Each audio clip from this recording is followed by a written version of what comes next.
தீபா சொல்றாங்க, ஏன் இப்படி என்ன தொந்தரவு பண்ணிட்டு இருக்க அப்படின்னு கேக்குறாங்க. அதுக்கு சிதம்பரம் சொல்றாரு, என்னது கார்த்திக் இருக்கிறப்போ கால் பண்ணிட்டேன்னு கவலையாமா, நீயும் ரெக்கார்டிங்க்கு வர மாட்டேங்கிற, வேற என்ன பண்றது, அதனாலதாமா அடுத்த கட்ட மூவே நீ எப்படி நடந்துக்கிறியோ அது மாதிரி தாமா அடுத்த கட்ட எதிர்வினையே. எங்க நீங்க யாருங்க என்ன மிரட்டுறதுக்கு, உங்களுக்கும் எனக்கும் என்ன சம்பந்தம் இருக்கு, ஏமா மிரட்டுறதுக்கு இன்னால்தான் மிரட்டுறாங்க அப்படின்னு ஏதாச்சும் ரூல்ஸ் இருக்காமா? சரி நான் தான் மிரட்டுறேனே, நீ ஏன் புருஷன்கிட்ட இந்த விஷயத்த சொல்ல மாட்டேங்கிற, முடிஞ்ச சொல்லி பாருமா.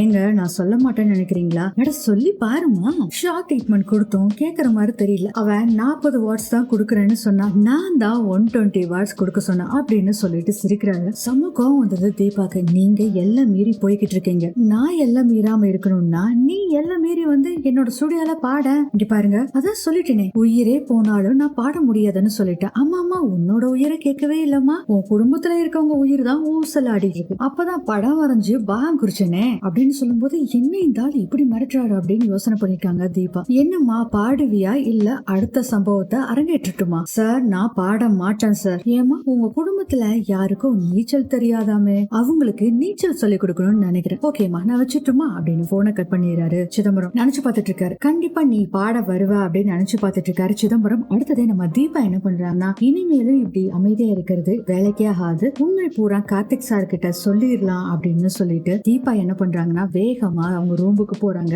கார்த்திக் வந்து தூங்கிட்டு இருக்காரு. சொல்ல வரலான்ட்டு வர்றாங்க. அப்புறம் யோசனை பண்ணி பாக்குறாங்க, இந்த உண்மையை சொன்ன நம்பிக்கை துரோகி, என்கிட்ட நீ பேசாத, என் லைஃப்லயே இருக்காத அப்படின்னு சொல்லிட்டு போயிருவாங்க அப்படிங்கிற மாதிரி நினைச்சு பாக்குறாங்க. நினைச்சு பார்த்துட்டு அடுத்து ஸ்விம்மிங் பூல காமிக்கிறாங்க. அங்க அருணாச்சலம் ஸ்விம் பண்ணிட்டு இருக்காரு, நின்னுட்டு இருக்காரு. அருண் கூடவே வந்து ஆடிய பாதாம் நின்னுட்டு இருக்காரு. பாஸ் நீங்க போய் குளிக்கலாம்ல பாஸ், நல்லா ஸ்விம் பண்ணலாம்ல. இல்ல இல்ல எனக்கு செட் ஆகாது, நான் ஷவர்லயே குளிச்சுட்டு வந்துட்டேன் அப்படிங்கிறாரு அருண். என்ன பாஸ் இப்படி பண்றீங்க, போய் குளிங்க பாஸ், நல்லா இருக்கும், நாங்க காலையில ஈவினிங் 2 நேரம் சுத்தம் பண்றோம் பாஸ் தண்ணிய. ஐயோ அதெல்லாம் எனக்கு பிரச்சனை இல்ல, எனக்கு நீச்சல் தெரியாதியா அப்படிங்கிறாங்க. ஓ சரி சரி சரி பாஸ் அப்படின்னு சொல்லிட்டு இருக்கும் போதே அருணாச்சலம் சொல்றாரு, ஆடிய பாதம் கங்கையில இருந்து நீங்க தண்ணிய கொண்டு வந்து ஸ்விம்மிங் பூல்ல விட்டுருக்கீங்களா அப்படின்னு சொல்லுவீங்களே பாஸ். என்ன பாஸ் நீங்க அப்பா பாஸ் அப்படின்னு சொல்லிட்டு இருக்காரு. அப்புறம் என்ன கம்சன் வாங்குறதுக்கு தானே இதெல்லாம் செஞ்சிட்டு இருக்கீங்க அப்படிங்கிறாரு அருணாச்சலம். சாச்சா இந்த கம்சன் எல்லாம் எனக்கு எல்லாம் பிடிக்காது, அது கெட்ட வார்த்தை. யோ எனக்கு தெரியும் யா, நீ கம்சன் வாங்குவேன்னு தெரியும்னா அருணும் சொல்றாரு. அடுத்ததே நம்ம தீபாவை காமிக்கிறாங்க. தீபா அவசர அவசரமா ஸ்விம்மிங் பூலுக்கு வந்துட்டு இருக்காங்க. அப்போ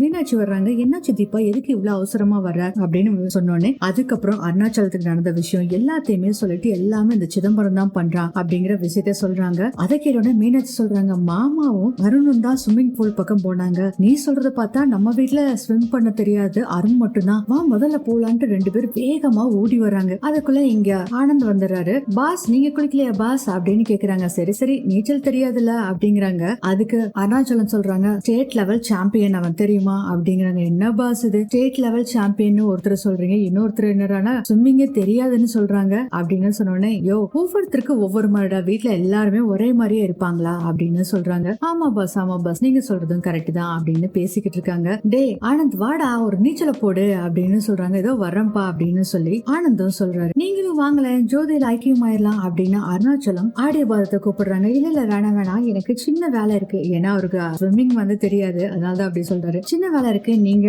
இருங்க அப்படின்னு சொல்றாங்க. சரியா சும்மா தானே ஸ்பீக்கர் இருக்கு, ஒரு பாட்டு போட்டு விட்டு போங்க, அதுக்கு தாங்க நாங்க வச்சிருக்கோம், இதோ போட்டு விடுறேன் அப்படின்னு சொல்லிட்டு அந்த பாட்டை போட்டு விடுறாரு ஆடிய பாதம். தீபாவை காமிக்கிறாங்க. மீனாட்சி சொல்றாங்க, இப்போ என்னன்னு போய் அவங்களை எச்சரிப்ப தீபா, சிதம்பரம் மிரட்டுறான்னு சொல்லி எச்சரிக்க போறியா? அக்கா எப்படிக்கா அதை சொல்ல முடியும், நம்ம அதெல்லாம் ஒண்ணும் சொல்ல வேண்டாம், முதல்ல அவங்க கிட்ட போய் காப்பாத்தலாம் வாங்க அப்படின்னு சொல்லி கூட்டிட்டு போறாங்க தீபா. அதுக்குள்ள இங்க பாட்டு கொழுத்து தள்ளுறாங்க, அதனால எந்த சவுண்டுமே கேட்கல. அதுக்குள்ள என்ன ஆகுதுன்னா, ஒரு ரூம் இருக்குங்க அந்த ஸ்விம்மிங் பூலுக்கு பக்கத்துலயே, அந்த பூல் பக்கத்துல இருக்க ரூம்ல இருந்து யாரோ ஒருத்தர் வர்றாங்க. வந்து அப்படியே வேடிக்கை பார்த்துட்டு இருந்த அருணை தண்ணிக்குள்ள தள்ளி விட்டுறாங்க. இவரு தண்ணிக்குள்ள விழுந்துட்டு வெளியே வர முடியாம தத்தளிச்சிட்டு இருக்காரு அருண். ஆனா யாருக்குமே தெரியல, எல்லாம் பாட்டை போட்டுட்டு சமைய ஜாலியா என்ஜாய் பண்ணிட்டு இருக்காங்க. தீபா மீனாட்சி 2 பேர் வர்றாங்க. அருண் வந்து தண்ணிக்குள்ள விழுந்தது கண்டுபிடிச்சிடுறாங்க. ஐயோ பாத்து அப்படின்னு சொல்லிட்டு, அக்கா இங்க பாருங்க அக்கா அப்படின்னு சொல்றாங்க.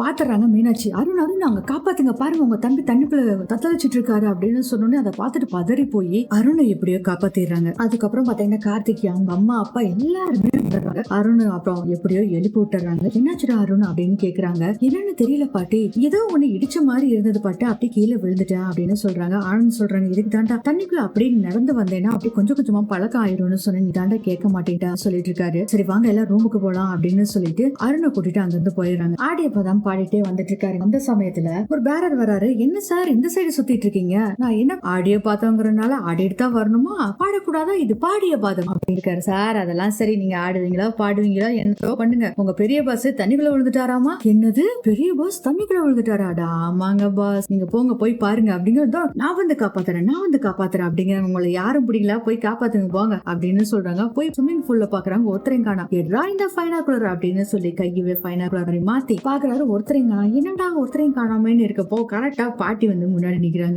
என்ன பண்ணிட்டு இருக்க? எங்க பாஸ் தண்ணிக்குள்ள விழுந்துட்டாரு, அதனாலதான் காப்பாத்த வந்திருக்கேன். எந்த பாஸ்? உங்க பேர அருண் பாஸ் தான். அட லூசு பையா, அவனை காப்பாத்தி 1/2 மணி நேரம் ஆச்சு. போன் வந்த மாதிரி பாத்தீங்கன்னா பேசிக்கிட்டு இருக்காரு. டே எனக்கு இங்க டவர் கிடைக்க மாட்டேங்குது, உனக்கு டவர் கிடைச்சிருதா?